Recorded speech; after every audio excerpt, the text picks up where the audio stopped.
everybody, my name's Ollie and welcome to today's live stream.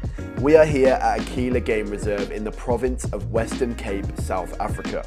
Shortly, we're going to be heading out on a safari where we're hoping to see the big 5 animals that live here in the wild. I hope you're as excited as I am. Let's go.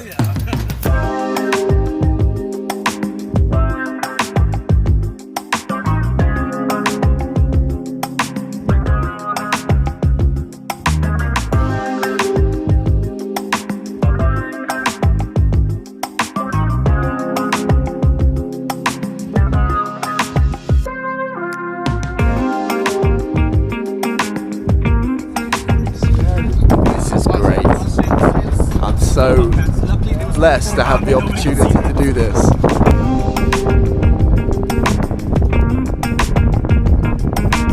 The closest I've ever gotten to seeing these kinds of animals is behind bars in a zoo, and this is just completely on a different level. I'll never go to a zoo again. I don't agree with them, and we're sort of seeing them in their natural habitat, so I'm really looking forward to this.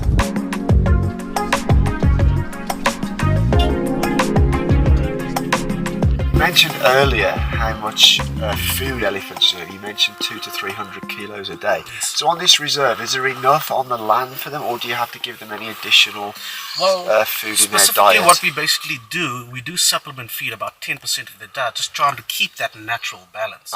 As we said, that elephants eat about 200 to 300 kilograms a day. That's a lot. Oh yeah, they're very destructive if it comes to vegetations. So basically that's why we're trying to keep this natural balance so that other animals also actually have food to feed off the land. So that's why we supplement feed 10% of the diet, just trying to keep that natural balance. So obviously if you have too many elephants in a small space, that's going to become a problem, because they'll just eat everything. They will eat everything. I'll probably give a place like this. So let's say we have about 10 elephants. I'll give a place like this a couple of months, a year max. They will be it's all gone. It's all gone.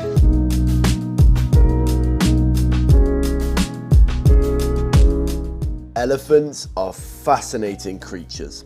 Big, friendly giants in their persona, leading people to believe that they are slow.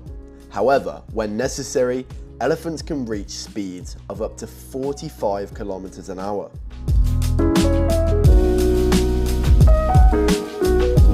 Here's another quirky fact that you may not have known about elephants. You may perceive their trunk to be somewhat clumsy, but you could not be more wrong. In the trunk alone, they have over 150,000 muscle units, meaning they can perform the most intricate of movements, like deshelling a peanut before eating it. The continued poaching of elephants all around the world is truly heartbreaking. Around 90% of African elephants have been wiped out over the past century alone. Thankfully, there are game reserves such as Aquila taking in endangered animals and working to bring the population back to where it should be.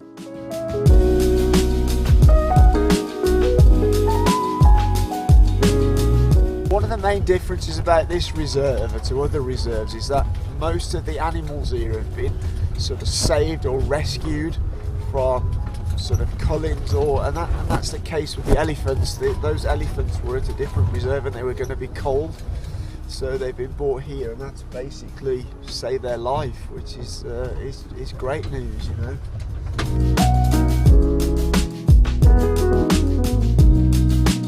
Driving around the reserve, the next animals we came across were hippos.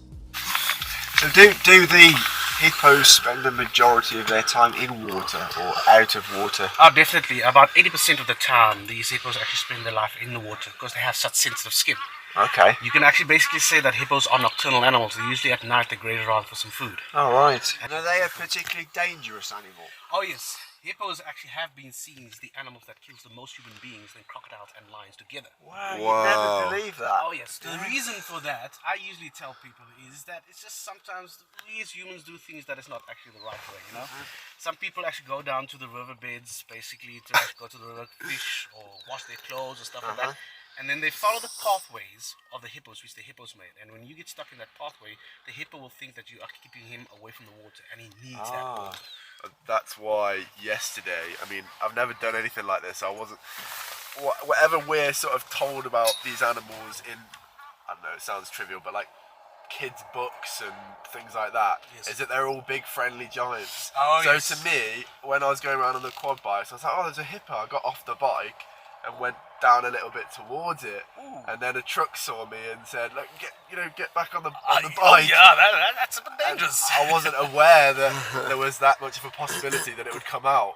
Oh, yes. So now I'm obviously much more aware, and I won't do that again. And believe me, if you actually gone close to the water, the hippos can actually accelerate a speed out of the water for plus minus 20 to 30 kilometers an hour. And that's faster than I can run. Oh yes, unfortunately, definitely.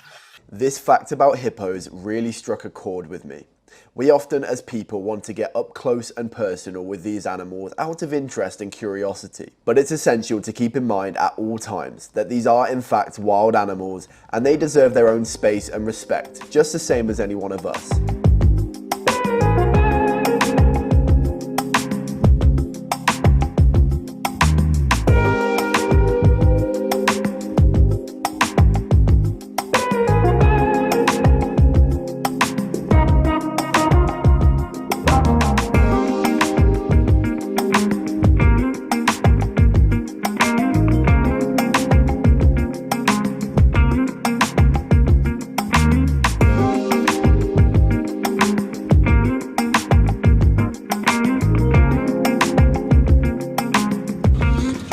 Those rhinos are huge.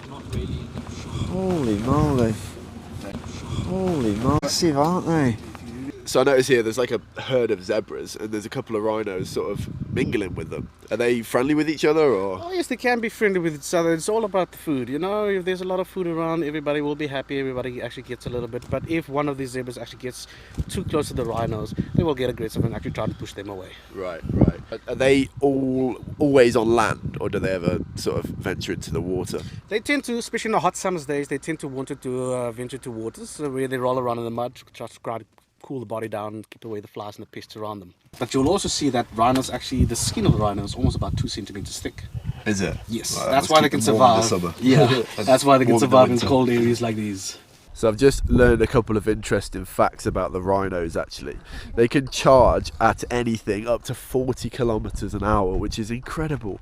I mean, these enormous, heavy animals, even elephants can go up to speeds like that, and you think, how are they moving that quickly when they're huge, you know?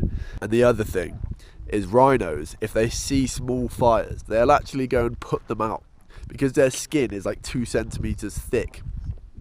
They can literally go over and not really feel too much heat, and they'll stamp them out because it's, you know, affecting their territory, which I thought was incredible. Obviously they're not going to be able to use them to go into house fires and raging fires and put them out, but it's amazing that they do those kinds of things, you know.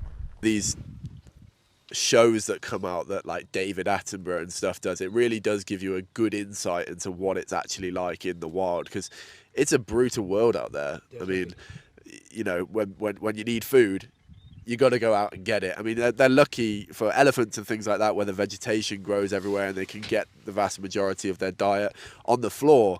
However, someone like a predator, like a lion, they have to work hard for their food. Oh, definitely. They need to actually go out, and especially with lions, they usually hunt actually in the late afternoons, because during the hot summer days, they actually get too hot. So that's why a lot of people say lions are basically lazy animals. They're not lazy, they're just clever.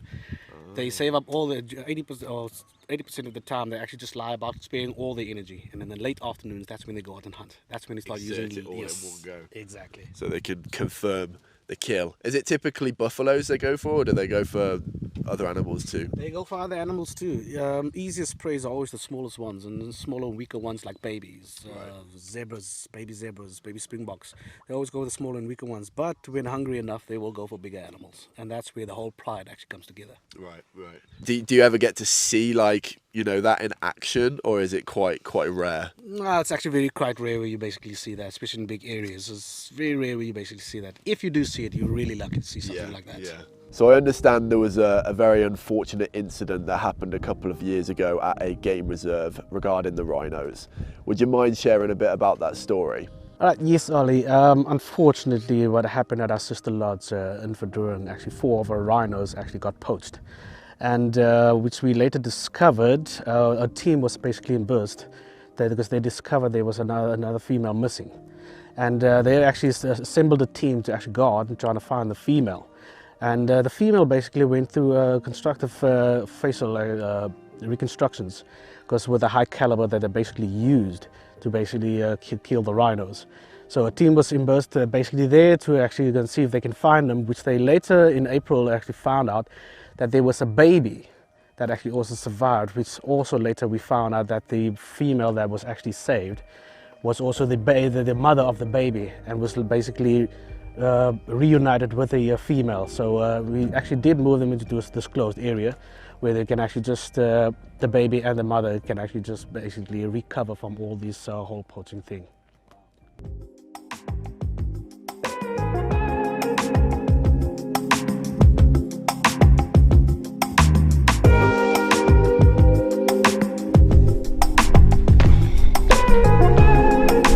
We're blessed with the weather, haven't we? We absolutely are. Absolutely world Look class. at that for a blue sky. We've stopped here, which is about halfway round our sort of game to a safari thing. It's an area where you stop for a bit of a drink, a toilet break, etc, etc. And interestingly, I've noticed this on the wall behind me, and there's a big Huawei logo on it. Now, as you know, we spent a lot of time in China. Huawei is a huge company there, but most people think they're involved in like telephone, handsets, 5G, communications like that. But actually a large part of their business is solar energy. And speaking to a few of the guys here, what this is all about is that they previously used to use a diesel generator to power this place where they hold events for their tourists and customers. But diesel generators are dirty, they're noisy, they're smelly. And this solution here that Huawei have provided, it's a total eco-friendly, clean energy solution. And up on the roof of this building, there's some solar panels. And they then feed into this control unit, which then has some storage batteries in. And during the day, the solar panels charge up the batteries. And then in the evening, those power from those batteries run all the electrical systems here, so lighting, and there's also a well over there which they get water from. It also powers the pump to that water.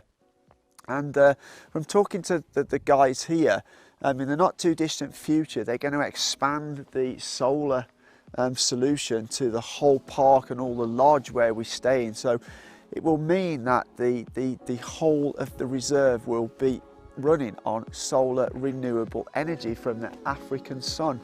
And I think you know, more places around the world and you know, everywhere need to start adopting this kind of technology. And I think next on the agenda is you're going to see lions. For the first time I've ever seen a lion that's not been pacing up and down in a cage at a zoo. I'm really hoping we do actually see some lions, because they're like, you know, lion king of the jungle, aren't they, and all that. So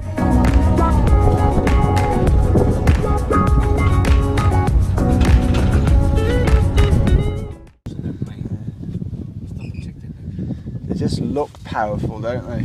You know, they're just so majestic, aren't they, lions? They know they're like the boss man, and they're just like, I just take my time, I'm in no rush, you know, nobody's going to hassle me, kind of thing.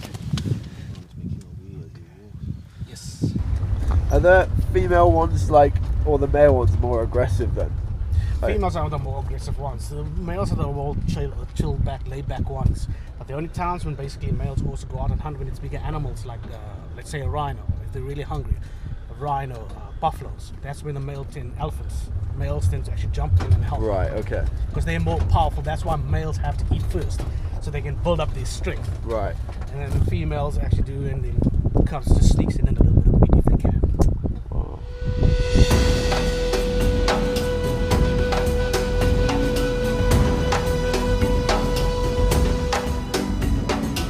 So Tim, we're really lucky here, right? Because we've come across this small pride of lions, and they're literally right behind us. They are. And sitting in all their beauty and gorgeous animals. Would you mind telling us a little bit about how Aquila is taking them in and taking care of these animals? Yeah, what basically happened with these lions, you know, we as Aquila are completely against all these can hunting projects. A can hunting project is basically, it's a beautiful word of actually saying put an animal in a cage and then drug them and hire people to shoot them. There's 3 disgusting ones that I know of. It's where they basically put an animal in a cage, drug it, hire people to shoot it through a fence. Secondly, they also put an animal in a cage, put a pipe in their mouth, force feed these animals. Now, the reason why they force feed them is the fact that the animal gets, the more the skin expands and the more the value the skin has on the black market. Wow. And there's another one which is actually very disgusting. You can basically sit anywhere in the world. If you want to hunt a leopard or a lion out in Africa, there's a certain website you can basically go on. There's a remote control gun and camera out in the field. It's like a video game. You see this lion move in the bullseye, press the button, gun goes off. Even if you don't shoot it accurately, there's somebody out there that's going to shoot it for you. And then they chop the head and send it to you, and you pay via the internet, which is completely very disgusting. Goodness, the population has really sort of declined, so it's really nice to see there's game reserves like Aquila that are sort of taking them in and taking care of them and allowing them to be amongst their natural habitat. Oh no, definitely.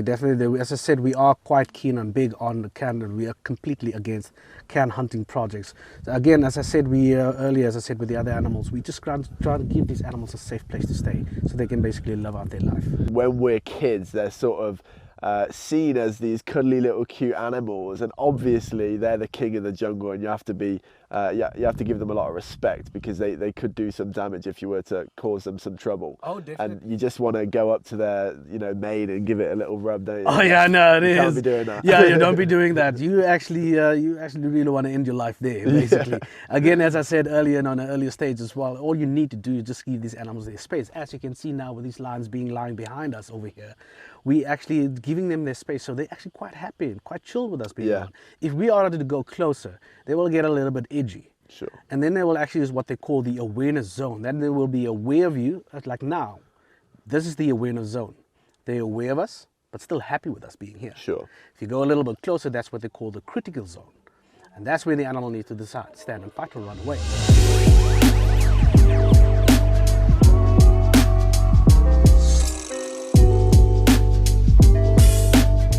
Next up are buffaloes, the most social animal of the big 5 in fact, collating in groups of up to 2,000 in the wild, with short but powerful limbs and weighing up to 800 kilograms. Their hook-shaped horns can grow up to a whopping 1.5 meters in length and are used to defend against lions, as well as fighting with other buffaloes in the herd to climb the social hierarchy. Tim, we've just come past a herd of buffaloes. What do you call that? Well, the real actually scientific word is basically a gang of buffaloes. Okay, a gang of buffaloes. And would you mind sharing a couple of anecdotes about these buffaloes? Oh yeah, definitely. Buffaloes, because of actually a lot of people see them as actually quite docile, especially when they walk towards you, like they don't care.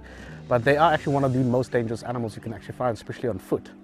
Wow. They walk towards you like they don't care, and then they tend to ambush humans actually as they walk past them. Wow. Oh yes, definitely. And also, if you look at the difference between males and females, you will see that males are actually much bigger and darker than females. Okay. The male's horns are also much thicker, and actually forms a whole boss basically on top of the head to protect them, especially when they fight. Wow. Females don't need to actually form that big boss actually in the front. Their horns are a bit shorter, thinner. And females are a light brown, reddish color, and actually a little bit smaller than your males.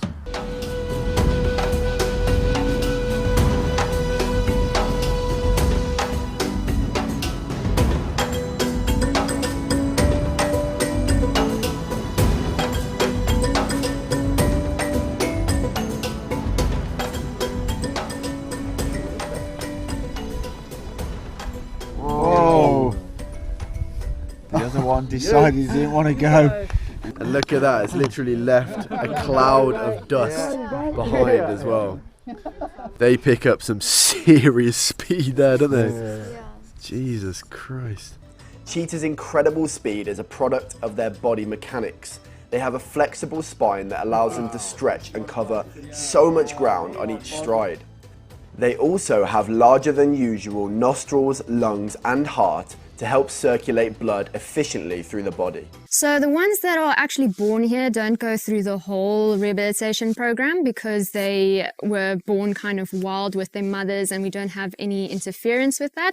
But the other cheetahs that we rescue, they go through stage 1, which is mostly where we assess whether or not they can hunt for themselves. Right. Stage 2 is to dehumanize them because in stage 1 they're very used to people. And then in stage 3, they do the cheetah run, which prepares them for the release because it builds up a lot of muscle and stamina. And then stage 4 is when they are released. The daily cheetah run consists of cheetahs chasing a lure down a runway of up to 120 kilometers an hour, after which they're rewarded with some delicious food. The exercise helps train the animals for their release by helping them retain their muscle memory and teaching them to hunt while strengthening their muscles in the process. There are now less than 7,500 cheetahs remaining worldwide. In the last century, we have lost 90% of our cheetah population. To play a role in global cheetah conservation and ensure the survival of the species in the wild, Inverdorn hosts its own cheetah conservation program. This aims to rehabilitate and release cheetahs into natural environments in order to prevent the species from extinction. Since inception, the program released 7 cheetahs, 2 of which have been released onto the main Inverdorn Game Reserve. It's been an incredible experience going around with the rangers and learning about what these animals' lives are really like. Unfortunately today, they do still face threats from poachers, so it shows you how important the work is that is being done to prevent this kind of thing happening in the future. Unfortunately, my day here is coming to an end at the reserve. It's been a fantastic day to see the animals up close and personal in their natural habitat. It's really been a once-in-a-lifetime opportunity. And to see how Aquila is harnessing the sunlight here in South Africa to power the reserve, and they really are becoming at one with nature. It's been very special to see. That's all we have for our live stream today at Aquila. I do hope you enjoyed the tour around the game reserve and possibly learned a thing or two. Myself and the Big Five are signing out. Goodbye for now.